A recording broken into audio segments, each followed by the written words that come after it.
Mari yang jauh mendapat yang mendapat sedang rapat yang tidak bisa mendengarkan apa yang kami sampaikan. Karena saya sudah ada di sini, waktu dan tempatnya dipersilakan.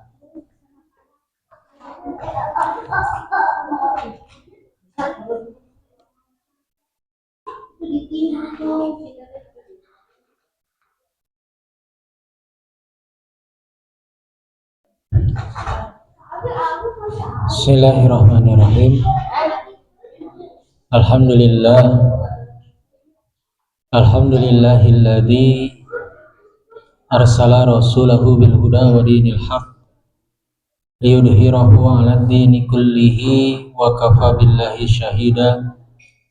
Asyhadu an la ilaha illallah wahdahu la syarikalah wa asyhadu anna Muhammadan abduhu wa rasuluhu alladzi la nabiyya ba'dah. Wassalatu wassalamu ala rasulillah wa ala alihi wa sahbihi wa man tabi'ahu bi ihsanin ila yaumil qiyamah. Amma ba'd. Puji serta syukur hanya milik Allah Subhanahu wa ta'ala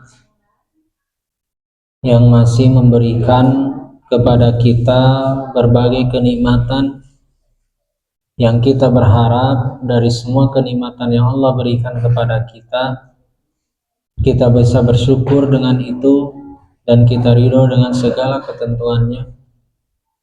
Dan yang tentunya juga kita berharap dari semua kenikmatan yang Allah berikan kepada kita bisa menyebabkan kita menjadi orang-orang yang memang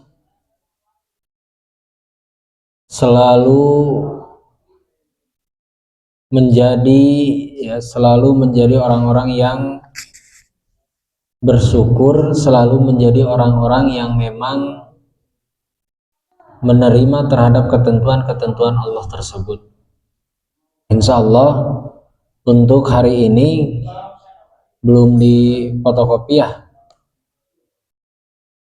Nah, ini untuk hari ini insya Allah kita masih dalam pembahasan Kitabul Adab. Nah, ini sudah di share ya di grup, boleh dilihat. Ada Mun? Coba dibaca hadis yang pertama. Haddatsana Abdanu akhbarana Abdullah akhbarana Syu'batu an Qatadah sami'tu Abdullah wa ibnu Abi Uqbah maula Anasim an Abi Sa'id al-Khudri qala kana Nabi sallallahu alaihi wasallam أشد حياء من الأزراء في إذنها فإذا رأى شيئا يكرهه عرفناه في وجهه. Boleh baca artinya. Telah menceritakan kepada kami Abdan, telah mengabarkan kepada kami Abdullah telah mengabarkan kepada kami Syu'bah dari Qatadah. Aku mendengar Abdullah yaitu ibnu Abi Uqbah bekas budak Anas dari Abu Sa'id al-Khudri. Ia berkata, Nabi sallallahu alaihi wasallam adalah sosok yang lebih pemalu daripada seorang gadis yang dipingit dalam rumah. Sesuatu yang tidak disukainya, maka kami akan mengetahui dari raut muka beliau. Nah, hadis pertama ini ya. Bismillahirrahmanirrahim. Hadatsana Abdanu akhbarana Abdullah akhbarana Syu'batu, telah menceritakan kepada kami dan telah mengabarkan kepada kami Abdullah telah mengabarkan kepada kami Syu'bah. Mereka menerima an Qatadah dari Qatadah. Sami'tu Abdullahi, bahwa Qatadah pernah mendengar dari Abdullah, yaitu Abdullah itu adalah Ibnu Abi Utbah, yaitu Ibnu Abi Utbah. Maula Anasin, itu bekas dari hamba sahayanya Anas. Jadi kalau disebutkan maula fulan, berarti dia itu sudah dibebaskan atau dilepaskan dari perbudakannya. An Abi Sa'idin, dari Abi Sa'id Al-Khudri, qala, ia berkata, kanan Nabi sallallahu alaihi wasallam, bahwa Nabi sallallahu alaihi wasallam terbukti asyadda hayaan, benar-benar pemalu, ya. Bahkan asyadda hayaan minal adroi, lebih dari pemalunya itu melebihi dari seorang perempuan yang dipingit fil fidriha, di dalam rumahnya. Nah, ini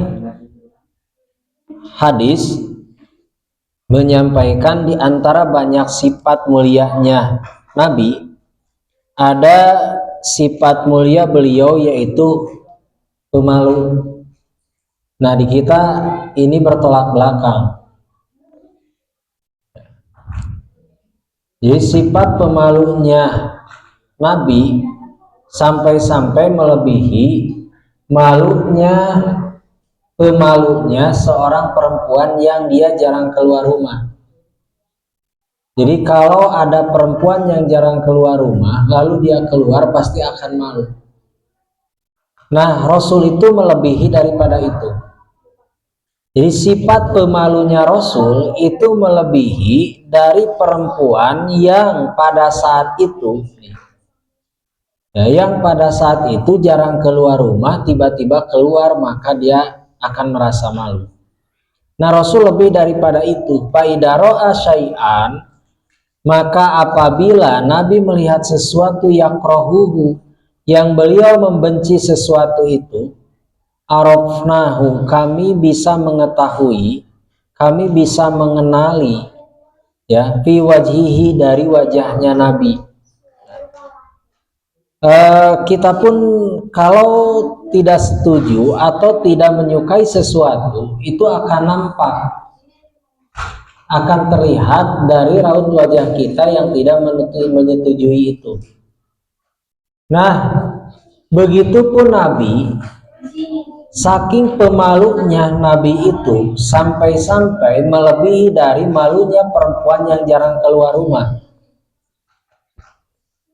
Ketika Nabi melihat sesuatu yang beliau itu tidak sukai, maka akan terlihat perubahan wajah Nabi seperti itu. Jadi kalau Nabi melihat sesuatu yang tidak beliau suka, maka langsung raut wajahnya itu berubah, karena memang melihat dan mendapati sesuatu yang beliau tidak sukai. Sebenarnya bukan Nabi saja, kita pun melihat sesuatu atau kita berada di satu tempat yang kita tidak suka. Bahasa kita hari ini mungkin ketika kita keluar dari circle-nya kita dan masuk circle orang lain, terkadang kita pun tidak nyaman. Wajah kita akan terlihat atau memperlihatkan ketidaknyamanan itu. Apalagi ini Rasul yang pemalu, maka ketika ada yang beliau tidak sukai, maka beliau akan berubah wajahnya, memperlihatkan ketidaksukaan itu. Nah, ini hadis mengajarkan kepada kita tentang sifat malu yang dijaga, yang dirawat oleh Rasul, yang justru kita mulai kehilangan sifat malu itu. Jadi Rasul itu menjaga sifat malunya kita justru mulai kehilangan, generasi sekarang justru mulai kehilangan rasa malunya. Ya. Nah ini jadi tantangan besar bagi kita, yaitu mengajarkan, menanamkan hari ini kepada generasi setelah kita, atau mungkin generasi kalian anak-anak, remaja, ya, itu mempunyai sifat malu. Ya. Karena memang di kita hampir hilang. Ya, di kita sifat malu ini hampir hilang, hanya berada di beberapa orang saja. Bahkan maaf, bukan hanya mereka yang awam, mereka yang alim saja terkadang tidak punya rasa malu, atau rasa malunya hilang.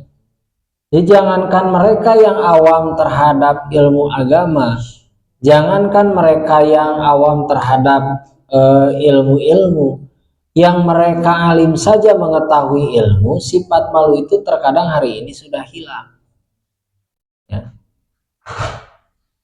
Kan malu itu perbuatan hati.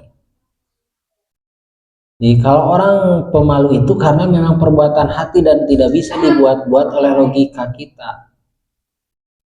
Ya.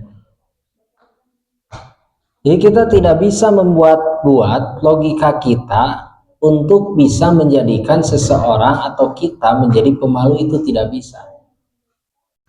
Karena menjaga dan merawat rasa malu itu pekerjaan hati kita yang harus kita latih, didasari dengan keimanan. Ada orang pintar, orang alim tapi tidak punya malu, banyak. Ada orang yang tidak alim tapi ternyata mereka mempunyai sifat malu. Nah, mau itu memperlihatkan aurat ataupun tidak, hari ini di kalangan perempuan apalagi, itu sudah sangat banyak. Kenapa diperdebatkan dulu, sampai-sampai diperdebatkan bahwa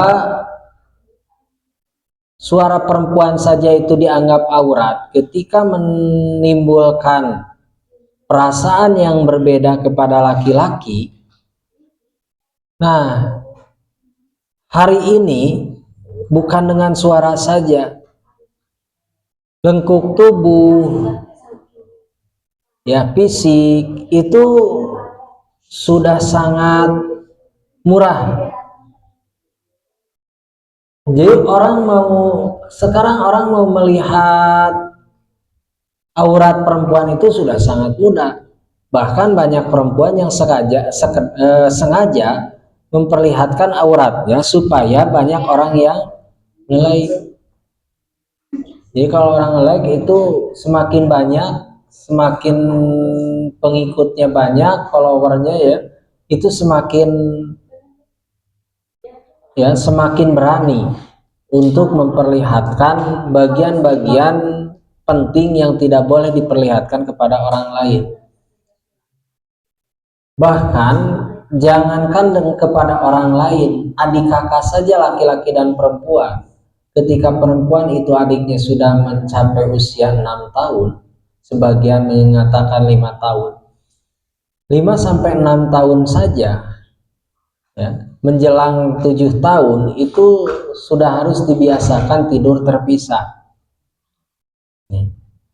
Kalaupun tidak memadai, setidaknya ada hijab, ada jarak dipisah antara adik dengan kakak padahal muhrim. Termasuk adik pun, sekalipun adik perempuan itu adik kita ataupun adiknya, maka tetap saja tidak boleh dengan sengaja memperlihatkan aurat yang sifatnya hanya boleh diketahui oleh dirinya sendiri. Misalkan nih, boleh memperlihatkan rambut seorang adik ke perempuan, boleh, gitu ya. Karena itu sifatnya wajar, masih dalam kategori wajar ketika dengan muhrimnya. Tapi ketika dengan muhrim, jangankan rambut ya, kakinya saja itu adalah aurat bagi perempuan itu. Nah, Rasul itu asyadda hayaan minal azra'i fi hidriha, mempunyai sifat malu melebihi dari pemalunya perempuan yang dia jarang keluar dari rumah. Jadi perempuan yang jarang keluar dari rumah pemalu, Rasul itu lebih daripada itu. Nah, tugas kita beratnya adalah menanamkan rasa malu terutama kepada kaum perempuan. Ya. Bagaimana dengan laki-laki? Ya sama, laki-laki pun harus punya sifat malu. Jadi perempuan ataupun laki-laki harus sama punya sifat malu. Ini kan dikatakan Rasul, seorang laki-laki. Rasul seorang laki-laki itu mempunyai sifat malu, dan kita pun sama, laki-laki harus juga punya sifat malu. Kalau perempuannya sudah tidak punya sifat malu, diperlihatkan segala urusan tentang dirinya, maka setidaknya kita jadi laki-laki yang malu ketika melihat itu. Jadi setidaknya kita laki-laki yang malu ketika melihat wanita yang memang bukan hak bagi laki-laki itu. Ulah sarwana karena perempuannya sulit menahan ya, sehingga rasa malunya hilang, laki-laki sarwana, itulah yang menimbulkan fitnah ya.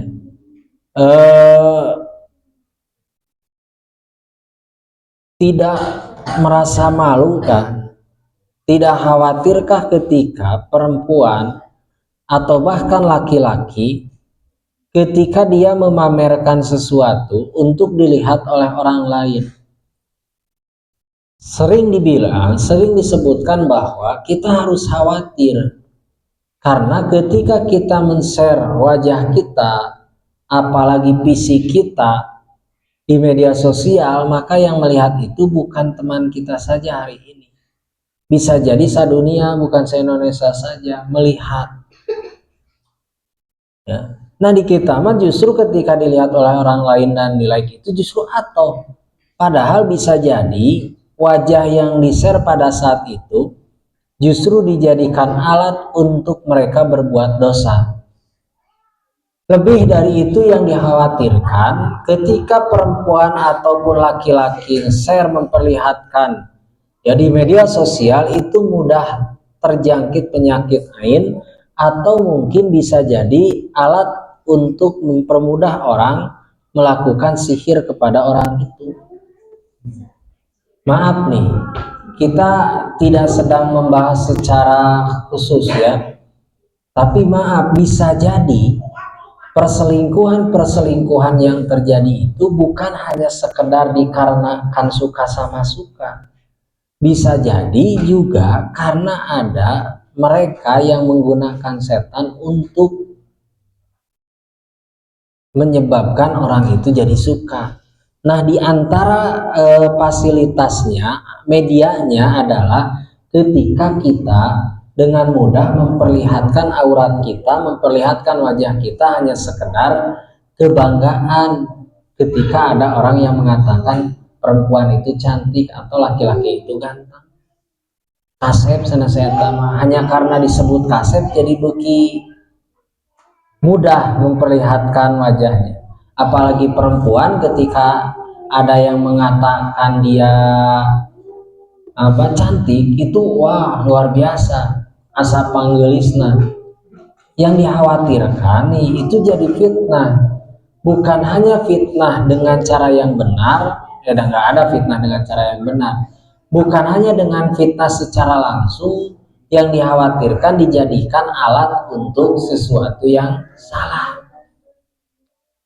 Kalau perempuan itu jadi bahan imajinasinya laki-laki, maka bisa jadi dosanya itu bukan hanya laki-laki itu saja, perempuan pun juga.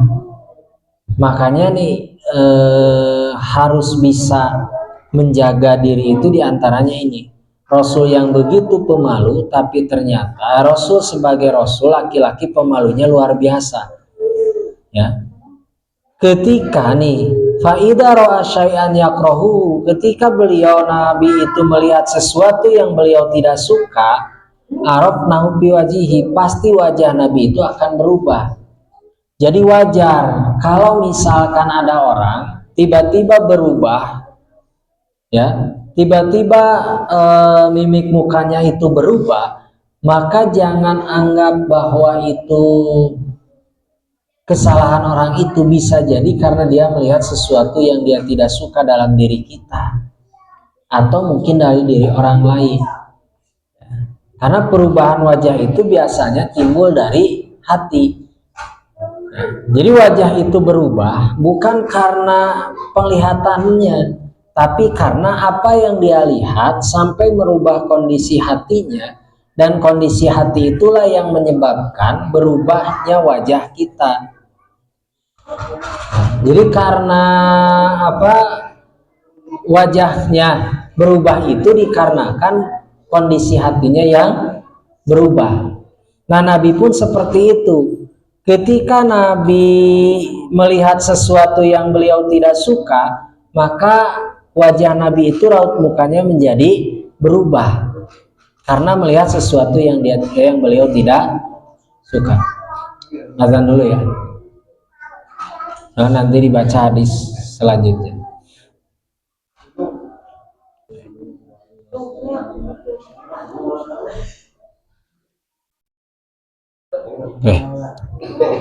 Bismillah, kita lanjutkan. Kita masuk pada hadis yang kedua. Siapa yang mau baca? Bunda ya. Sok baca. Didengarkan.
Artinya sekalian.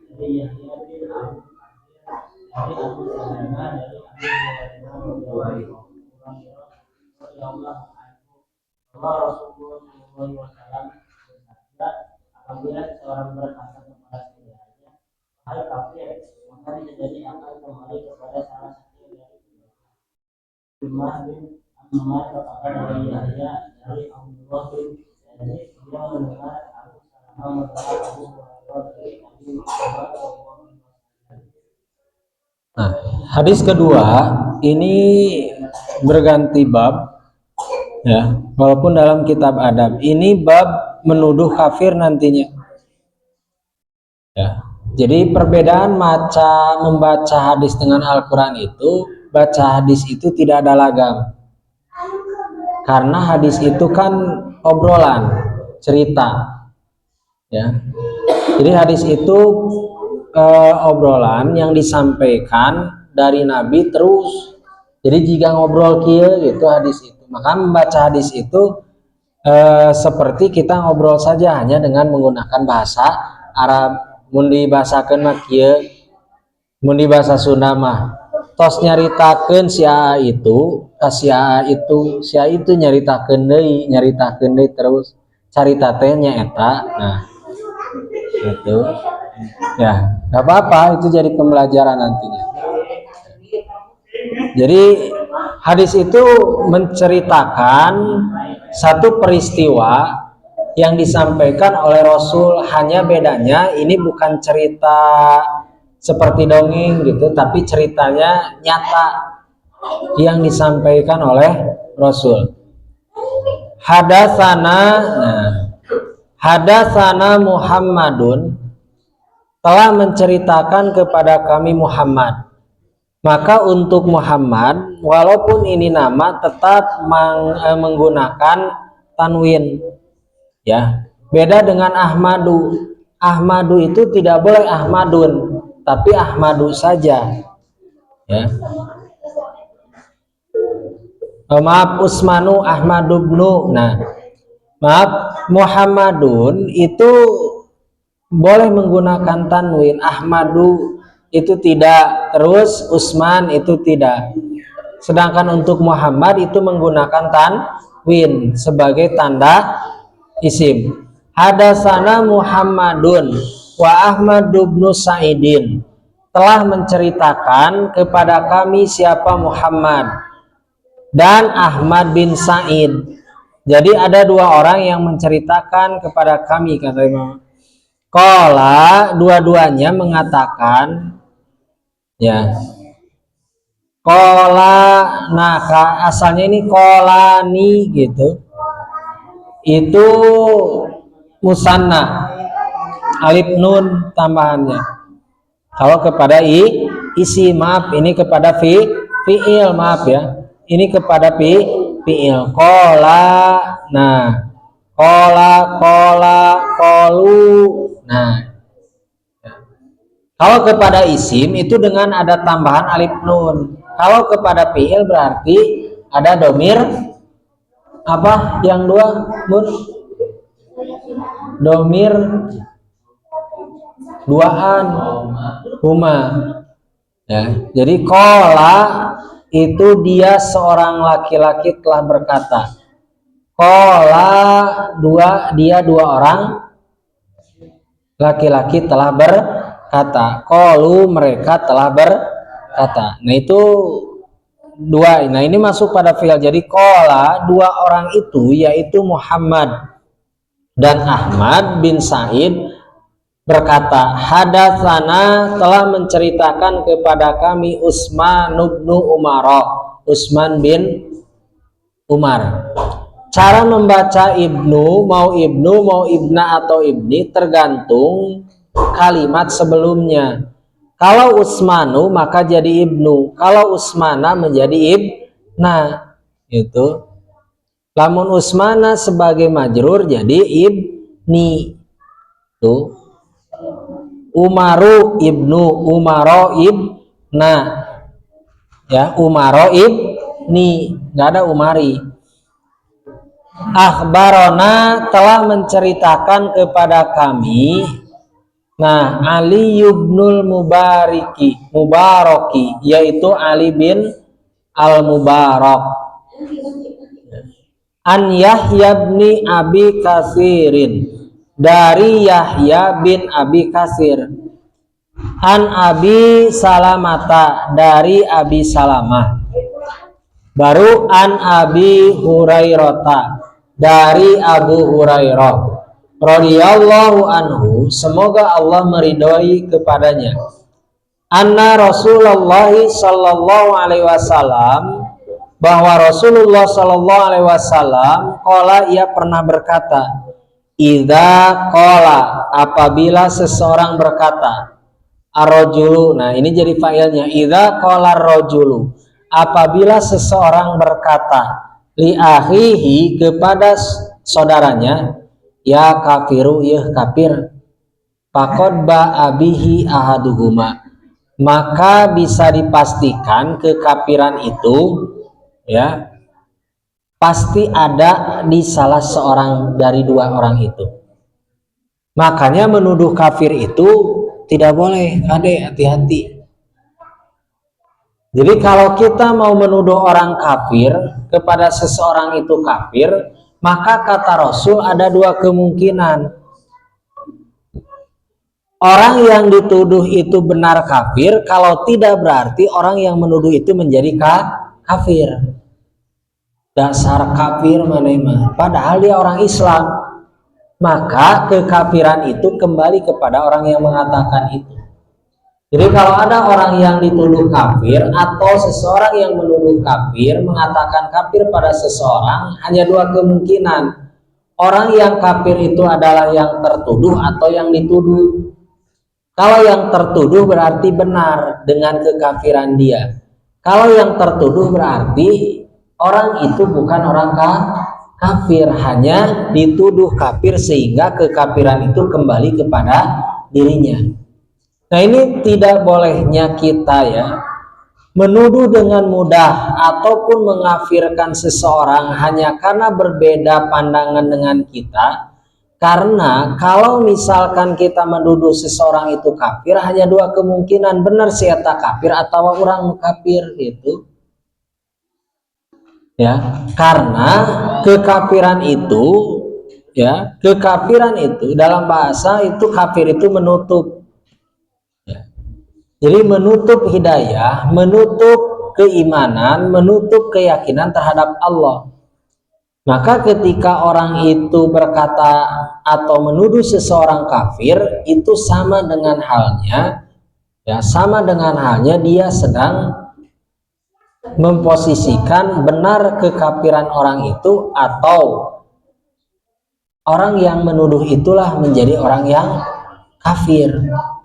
Hati-hati ya, kalau kita menuduh seseorang kafir itu, dulu itu hampir banyak ya di kita, di periode mungkin beberapa tahun ke belakang, berbeda dengan seseorang itu dengan lantang mengatakan bahwa orang ini kafir. Nah, itu bahaya. Hanya karena tidak pernah terlihat dia sholat, tiba-tiba kita mengatakan kafir. Memang ada kafir senatara sholat, bisa jadi sholat dengan teka tempo atau sholatnya belang betong. Ya, ketika orang meninggalkan sholat dosa itu, ya, bahkan dosanya itu dosa besar. Bahkan di sebagian hadis disampaikan al-farqu bainal iman wal kafir itu as-shalah, bahwa perbedaan orang yang beriman dengan yang tidak beriman itu lihat saja dalam sholat. Tapi tidak bisa hanya karena kita tidak melihat dia sholat lalu kita mengatakan bahwa dia kafir. Karena kalau urusannya dengan menuduh kekafiran itu, urusannya adalah benar atau tidak kekafiran itu ada pada diri orang itu, atau kalau orang itu ternyata tidak kafir, maka kembali kepada orang yang menuduh itu. Jadi kalau kita melihat seseorang yang berbeda dengan kita, tongkat pikiran saya tak kafir, kecuali dengan nyata. Kalau dalam sekarang mungkin dengan nyata memperlihatkan kekafirannya, serta di Kristen, di Yahudi, atau di Nasrani, Katolik, itu sudah jelas kekafirannya. Tapi kalau sesama Muslim tiba-tiba menuduh kafir, dasar kafir mana? Nah, tuduhan itu hanya dua kemungkinan, benar dia yang dituduh itu kafir, kalau tidak berarti orang yang menuduh itu adalah orang kafir, artinya lepas, tertutup keimanannya. Ya, maka munkar amek-amek tingkat tetangga sampai mengatakan bahwa si eta kafir, kecuali benar jika tadi misalkan memang dia bukan orang Islam. Lamun sesama Muslim tong sampai menuduh kafir, karena kalau tidak benar bahwa dia kafir, maka berarti kita yang menuduh itu akan menjadi kafir. Eta unggul pilihan. Ya mantap, mending ulah gitu kan, menuduh kafir itu. Wa qala Ikrimah ibnu Ammari an Yahya an Abdillah ibni Yazid sami'a Aba Salamah sami'a Aba Hurairah, ya. Jadi berkata Ikrimah bin Ammar dari Yahya dari Abdillah bin Yazid Sami'a Aba Salamata, aku mendengar, Samina Aba Salamata, bahwasannya berarti kata Ammar, ya, Ammar mengatakan bahwa saya mendengar bahwa Salamah mengatakan Sami'a yang mendengar Abu Hurairah dari Abu Hurairah. Jadi Ikrimah bin Amr, ya, dia menerima dari Yahya dari Abdullah ibnu Yazid. Abdullah bin Yazid mendengar, berarti Abdullah bin Yazid, ya. Abdullah bin Yazid itu mendengar bahwa Aba Salamah mendengar Aba Hurairah juga anin Nabi Shallallahu Alaihi Wasallam, dari Nabi Shallallahu Alaihi Wasallam. Jadi sahabat-sahabat yang tadi disebutkan namanya itu Ikrimah bin Amr, Yahya, Abdullah bin Yazid atau Abu Salamah, maka mereka itu mendengar apa yang disampaikan oleh Nabi. Hadis yang terakhir ini sama, ya, tentang bab menuduh kafir. Hadatsana Ismailu qala hadatsani Malikun, telah menceritakan kepada kami Ismail, telah menceritakan kepadaku Malik. An Abdillah, dari Abdullah ibnu Dinarin. An Abdillah ibni Umar, dari Abdullah bin Umar radhiyallahu anhuma, semoga Allah meridhoi keduanya. Anna Rasulullah sallallahu alaihi wasallam, bahwa Rasulullah sallallahu alaihi wasallam qala, ia berkata, ayyuma rajuli, ya, ketika ada seseorang yang menuduh qala li akhihi, untuk saudaranya, ya kafir, ya kafir, faqad ba'a biha ahaduhuma, bisa jadi kafir itu benar. Kalau tidak kepada orang yang tertuduh, berarti kepada orang yang menuduh. Nah, ini tiga hadis. Tadi yang pertama tentang Rasul yang pemalu, bahkan lebih pemalu dari perempuan yang jarang keluar rumah, ya, maka kita harus menjaga rasa malu kita. Jangan terlalu bangga memamerkan sesuatu yang ada dalam diri kita, apalagi bentuk tubuh kita yang dikhawatirkan itu akan mendatangkan kemadharatan. Tadi dikatakan hati-hati untuk perempuan, selfie terus di-share, joget-joget, TikTok dan sebagainya. Untuk perempuan harus hati-hati, karena bisa jadi itu justru malah menjadi modal untuk seseorang mendapatkan dosa, dan dia pun mendapatkan dosa dari apa yang dia lakukan. Yang kedua dan yang ketiga ini adalah bab menuduh kafir. Ketika orang yang dituduh itu benar kafir, selamat. Tapi ketika yang dituduh itu bukan kafir, maka dosa tuduhan kekafiran itu akan kembali kepada orang yang menuduh itu. Dia lamun eueuh bukti-bukti teuing nu benar menuduhkan dia seorang kafir, tong disebutkeun. Kalau sudah jelas mah teu naon gitu, ngan angger kafir ge ngambek. Lamun disebut kafir, sok cobaan ka warung Batak, kafir meuli mie hiji, oh eta teh teu sopan pisan gitu kan. Padahal kafir itu bahasa yang Allah gunakan dalam Al-Qur'an dan juga digunakan oleh Rasul. Hanya ketika di kita itu tidak terbiasa, tiba-tiba balanja menyebutkan Batak mah, tapi tadi Batak kadang sok rada sensitif, ya. Kita tidak membawa ras itu tadi, ya. Jadi kalau orang kafir saja disebut kafir itu kadang sok ngambek, karena bagi mereka bakal kasur enggak kade. Ilamun ngobrol dengan orang kafir itu mikir bahwa dia pun sama akan ke surga, kita pun sama, itu mah mengadu keyakinan kita. Hanya keyakinan kita benar kepalidannya, tapi kalau mereka ya belum tentu kepalid, bukan belum tentu, pasti salah. Beranggapan bahwa setiap manusia akan masuk ke setiap setiap manusia itu bab tuduhannya kekafiran, itu yang berbahaya. Itu saja, ya, dua hadis ini. Mudah-mudahan Allah mudahkan dalam segala urusan kita, dan Allah juga mudahkan setiap proses kehidupan yang sedang kita jalani. Yang mereka yang mempunyai tujuan atau maksud untuk mendapatkan sesuatu, mudah-mudahan Allah gampangkan semua urusannya. Aku lu qouli hada wa astagfirullah li wa lakum subhanaka allahumma wa bihamdika asyhadu an la ilaha illa anta astaghfiruka wa atubu ilaik. Wassalamualaikum warahmatullahi wabarakatuh.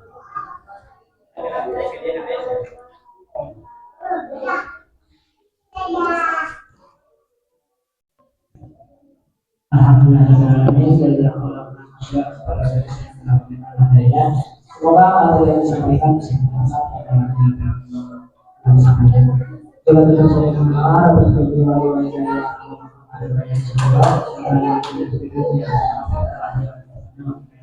Assalamualaikum warahmatullahi wabarakatuh.